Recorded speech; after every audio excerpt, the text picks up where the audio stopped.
शेतकऱ्याला मदत कधी, ओला दुष्काळ कधी जाहीर होणार, कर्जमाफी कधी होणार, मराठवाड्यातल्या शेतकऱ्यांचे हे सरकारला प्रश्न आहेत। आता विरोधक सुद्धा शेतकऱ्यांच्या बांधावर जाऊन हेच प्रश्न सरकारला विचारू लागले। त्याचवेळी बळीराजा पुन्हा ताकदीने उभा राहणार असं ट्विट मुख्यमंत्री देवेंद्र फडणवीसांनी केलंय। सरकार आणि विरोधक दोघेही पूरस्थितीची पाहणी करतायत आणि अशा वेळी मुख्यमंत्री देवेंद्र फडणवीसांचे ते विरोधी पक्ष नेते असतानाचे व्हिडिओ व्हायरल होत आहेत आणि विरोधक म्हणतायत देवा भाऊ इकडे सुद्धा लक्ष द्या।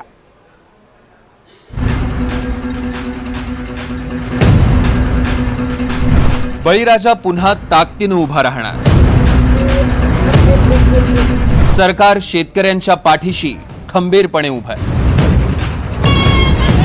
महाराष्ट्रभर पाऊस शेतकऱ्यावर कसा कोसळला आणि शेतकऱ्यांच्या स्वप्नांचा कसा चिखल झाला हे प्रत्यक्ष डोळ्यांनी पाहिल्यावर मुख्यमंत्री देवेंद्र फडणवीसांनी केलेलं हे ट्विट। बळीराजा ताकदीने पुन्हा उभा राहणार। बळीराजाला ताकदीने उभं करायचं असेल तर त्याला मदत मिळायला हवी, ती पुरेशी मिळायला हवी आणि वेळेत मिळायला हवी आणि ही सगळी जबाबदारी आहे ती देवेंद्र फडणवीसांच्या खांद्यावर। त्याचवेळी देवेंद्र फडणवीस विरोधी पक्षनेते असतानाचे व्हिडिओ व्हायरल होत आहेत। 2020 मधले हे व्हिडिओ, त्यावेळी मुख्यमंत्री होते उद्धव ठाकरे आणि विरोधी पक्षनेते होते देवेंद्र फडणवीस। त्यावेळी फडणवीस काय म्हणाले होते पहा। हे करू ते करू, रोज नवीन कारण सांगितले जातात। कधी सांगतात केंद्रातनं पैसा यायचा आहे, कधी सांगतात राज्यातनं पैसा यायचा आहे, कधी सांगतात बँकेतनं पैसा यायचा आहे। ज्याला मदत करायची असते त्याला बहाणे कधीच सुचत नाही। शेतकऱ्याच्या पाठीशी उभं राहायचं असेल तर महाराष्ट्र एक समृद्ध राज्य आहे। महाराष्ट्राला कर्ज देखील काढता येतं। भरपूर 60,000 कोटी रुपयाची लिमिट महाराष्ट्राची कर्जाची आज बाकी आहे। कर्ज देखील काढता येतं। कुठल्याही पद्धतीनं हा पैसा जमा करून शेतकऱ्याला तात्काळ मदत करता येते। फक्त नियत आहे का मदत करायची हा प्रश्न आहे आणि आम्ही निश्चितपणे रस्त्यावर उतरून यांच्याशी संघर्ष केल्याशिवाय थांबणार नाही। जोपर्यंत आमच्या शेतकऱ्याला थेट मदत मिळत नाही, सरसकट मदत मिळत नाही। आता 100% त्या ठिकाणी पीक गेलेलं आहे। पंचनामे कशाचे? ठीक आहे, नियमात पंचनामे करायचे जरूर करा, पण ते करताना काही ठिकाणी बदमाशी आहे। आता आम्ही एका ठिकाणी गेलो 40%च लिहून टाकलं। त्या ठिकाणी नुकसान 100% नुकसान दिसत आहे आणि 40% जणू काही यांच्या बापाचेच पैसे चालले। अशा प्रकारे काही अधिकारी या ठिकाणी वागून राहिले। त्यामुळे हे काही सहन केलं जाणार नाही। 2020 मध्ये अतिवृष्टीमुळे शेतकऱ्यांचं नुकसान झालं। त्यावेळी देवेंद्र फडणवीसांनी शेतामध्ये जाऊन पाहणी केलीच होती। त्याचवेळी शेतकऱ्यांच्या मदतीचा प्रश्न विधानसभेतही लावून धरला होता। त्यावेळी फडणवीसांची मागणी होती हेक्टरी 25,000 रुपये मदतीची।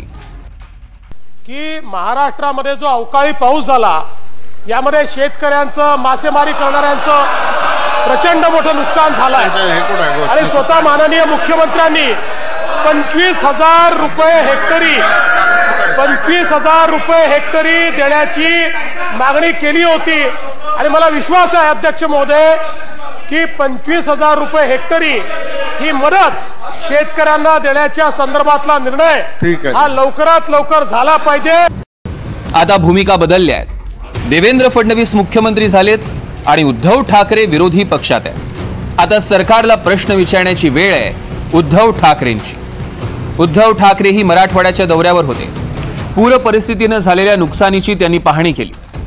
ठाकरेंनी सरकारला विचारलं मदतीसाठी आता पंचांग पाहताय का? शेतकऱ्यांना आज मी सांगतो की एकतर आत्महत्येचा विचारही मनात आणू नका, आम्ही तुमच्या सोबत आहोत।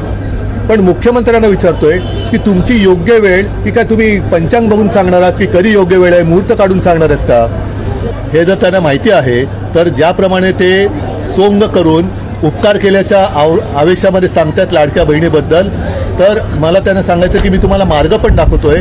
पीएमकडे जा, तुमचं डबल इंजिनचं सरकार आहे, त्यांनी नुसता धूर सोडू नका, तर पंतप्रधानांकडे जाऊन पीएम केअर फंडातून पैसे घेऊन या।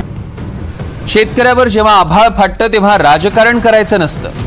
त्यांच्या घरामध्ये पाणी घुसलेलं आहे ते बाबा राजकारण करू नको, राजकारण करू नको, राजकारण नाही करायचं ते बाबा राजकारण करू नको, राजकारण करू नको, राजकारण नाही करायचं।